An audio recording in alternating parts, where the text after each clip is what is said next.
Congo, Congo nde mboka, mboka ngo mokengeli koi, mboka ngo mokengeli leopard.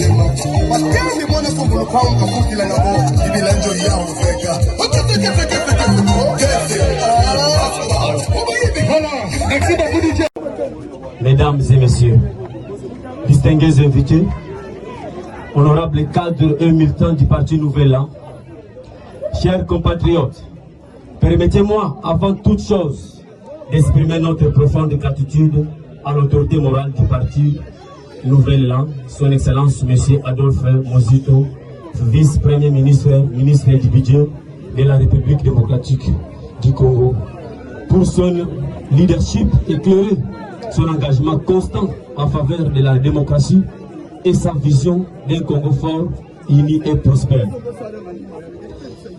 Nos remerciements s'adressent également au secrétaire général du Parti Nouvel An, camarade Maître Blanchard Mongomba, ainsi qu'au coordonnateur provincial du Congo central, camarade Papim Bakolo, pour leur engagement au service du parti. Permettez-nous également de rendre un hommage républicain à son Excellence Félix Antoine Tshisekedi Tshilombo, président de la République, chef de l'État et garant du bon fonctionnement des institutions de la République démocratique du Congo. Dans un contexte national marqué par de nombreux défis, nous saluons son engagement en faveur de la préservation de l'unité nationale, de la défense, de l'intégrité territoriale et du renforcement de nos institutions républicaines. Le Parti Nouvel An, fidèle à ses valeurs républicaines et nationalistes, demeure attaché à la stabilité des institutions et soutiendra toute démarche entreprise dans le respect de la souveraineté et de l'intérêt supérieur de la nation. Nous retirons notre engagement et notre soutien aux forces armées de la République démocratique du Congo, à part de ceux qui se battent pour défendre notre souveraineté nationale face aux menaces et aux agressions extérieures. Face à cette situation sécuritaire et politique qui traverse actuellement notre pays, nous considérons que l'intérêt supérieur de la nation doit prévaloir sur toute divergence. La défense de la patrie est une responsabilité collective qui transcende les appartenances partisanes. Le Parti Nouvel An, saluant la vision du président de la République, son Excellence Félix Antoine Tshisekedi Tshilombo, concernant la préservation de l'unité nationale et le rétablissement de la paix et la protection de la souveraineté de notre pays. Nous condamnons avec la plus grande fermeté toute agression contre la République démocratique du Congo, ainsi que toute tentative de la déstabilisation de nos institutions. Notre pays traverse une période importante de son histoire politique. Parmi les questions qui animent les débats nationaux figure celle relative à la Constitution. Face à cette question majeure, le Parti Nouvel An réaffirme son attachement à la République, à ses institutions et à l'état des droits. Notre parti se range derrière les institutions de la République démocratique du Congo et se soutiendra toutes positions officielles prises conformément aux lois et à la vision du chef de l'État. Nous appelons l'ensemble du peuple congolais en général et de Boma en particulier à demeurer unis, vigilants et déterminés à défendre les intérêts de notre nation. Avant de terminer, nous adressons nos sincères remerciements à toute la population bomatracienne venue assister massivement à cette meeting populaire. Votre présence témoigne de votre attachement à la paix, à la démocratie et à l'avenir de notre nation. Que vive le Parti Nouvel An, que vive l'unité nationale, que vive la République démocratique du Congo. Je vous remercie. Winda.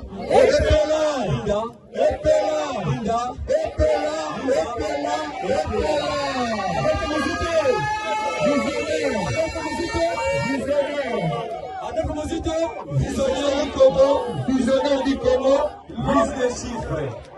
Très chers camarades, je tiens à vous remercier que ça fait partie de nos slogans. Vous savez quoi? C'est vrai que je serai un peu bilingue. Je tout la langue ignorante, pourquoi avec la ville de Boma. Puis la ville? Bomba, bomba. Tout droit. Tout droit. Puis la ville? Tout droit, caca. En tout cas, il y a Kéti, mais remercier Kéti d'abord. Dans l'ensemble. Il y a Zolé, où le tout va plaire par rapport à la rectification. Il y a un slogan. Maman, j'espère que tu vas dans la partie politique depuis 2019 jusqu'à nos jours. Il me a parcours de tous en boulant. Peut-être les Congo central en Bandaka. Il me a parcours mon Banini. Beto, le nouvel an, chef qui va en avoir. Puis il avait Beto, le nouvel an, chef qui va en avoir. C'est-à-dire, jamais eu mon excellence. Alors, vous êtes chef. Parfois, vous êtes camarade. Beto, vous êtes camarade.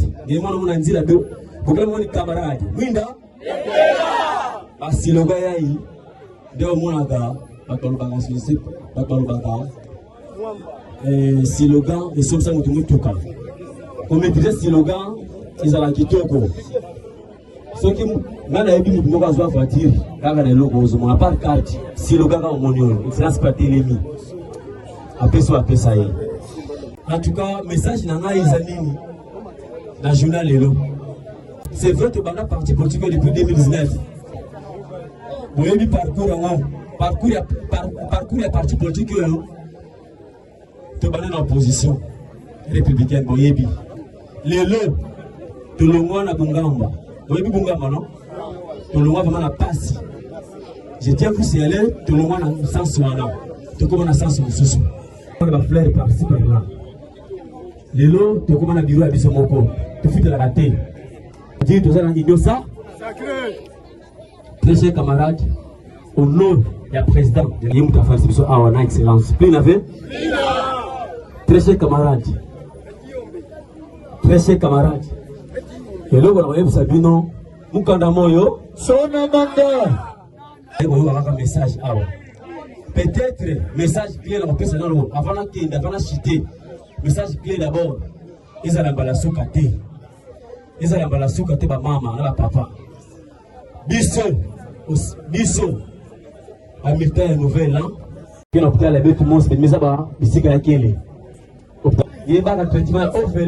Winda, et puis alors, quand on a médecin, tu me l'as dit 400 000 francs. La première fois d'avoir 200 000 francs congolais, à travers la nouvelle, à travers la carte, c'est un message fort. Je me demande à membre de la Boala. Il y a des membres de la. Peut-être moi la bébé. Le même temps, il faut que ça va vraiment nous dire voilà.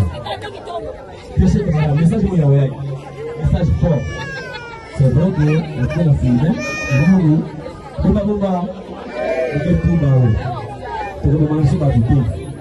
Bisso étant membre du parti Nouvel An, nous sommes derrière le chef de l'État, Fatih Beto. Tu veux dire ma beaucoup? Nous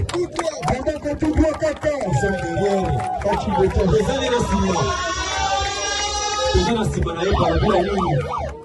Par rapport à la vision, le changement de la constitution.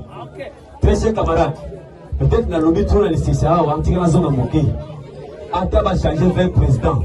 Ata va dans le lobby qui en tout cas pour un bon des biens. Tout le monde dit ça. Ata va dans le lobby qui l'appareil judiciaire n'a ça bien été. Mais tant que la constitution n'a ça, ils ont soit réformé. Tant que va changer mon thé, nous irons nulle part. Winda, Nayango, chef de l'État et ses alliés, Nayango Banani, Bisso Bao de Télémi Awa. Et le dit changement est là. Changement est pour permettre Bisso à ce qu'il y ait des réformes. Changement est pour permettre Bisso à Kabake Liboso. Nayango Nouvel An, à l'objet il faut tous aller derrière Nassima Fatih Beto. C'est-à-dire, ici, en tout cas, parce que tout le monde va aller délai, Bazasima, président. Pourquoi pas Bisso? Pourquoi pas Bisso Nouvel An? nouvel élan, il faut que ça soit un président par rapport à changement de constitution.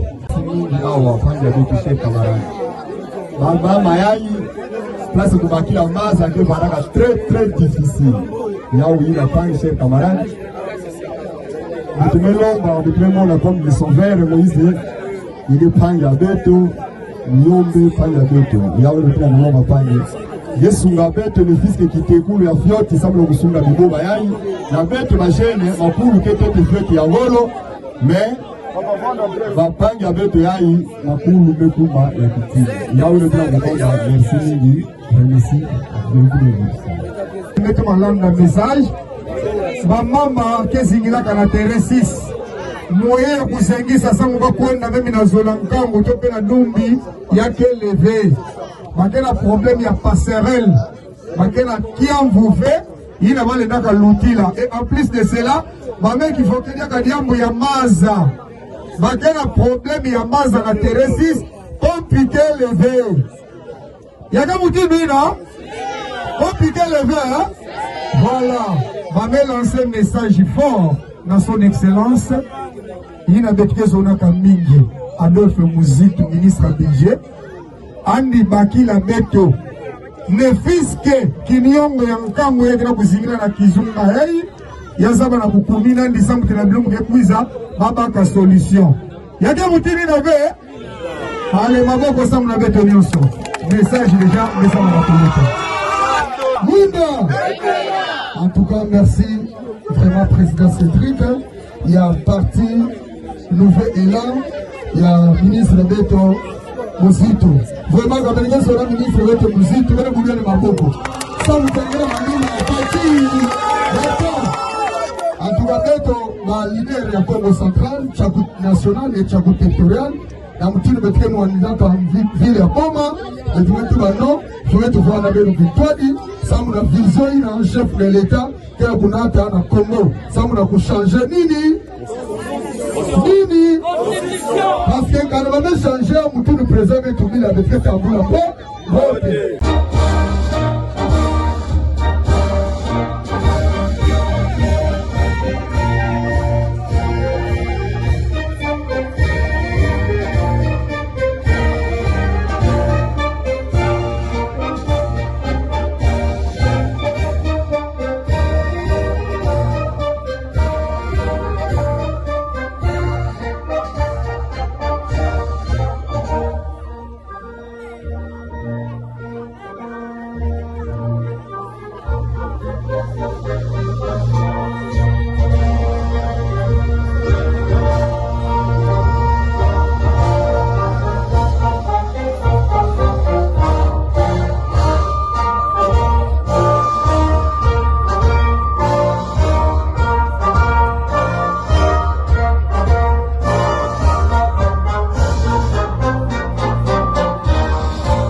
Merci beaucoup pour Maloba, ndeko na ngai kandengo bengi camarade dit d'abord na se présenter na loboko na mususu nde exécutif na biso le camarade Monto de ce côté ça la camarade Nadine nde aza exécutif adjoint.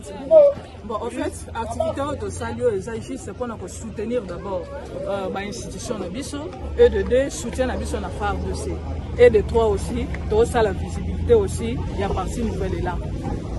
Et ce qui peut être la musique, soutenir aussi vision à chef de l'État. Parce que vous voyez, à ce stade ici, quand on a cordon, tout ça, le discours, surtout dans le stade de stade de changement de constitution. Donc il y a moins de cordons, tout ça, la vulgarisation, pour surtout le Cambrétal, changement de constitution.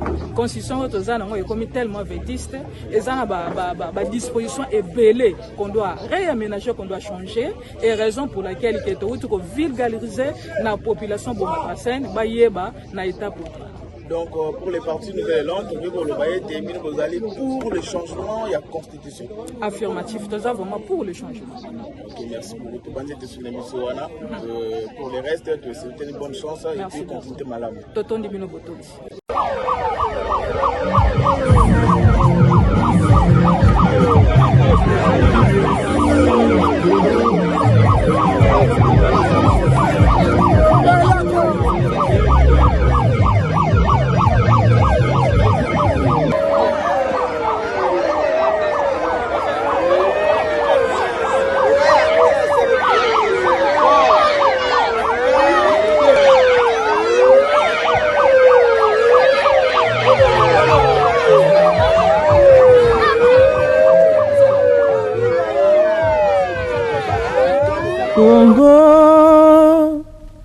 Kongo nde mboka, mboka ngo mokengeli koi, mboka ngo mokengeli leopard.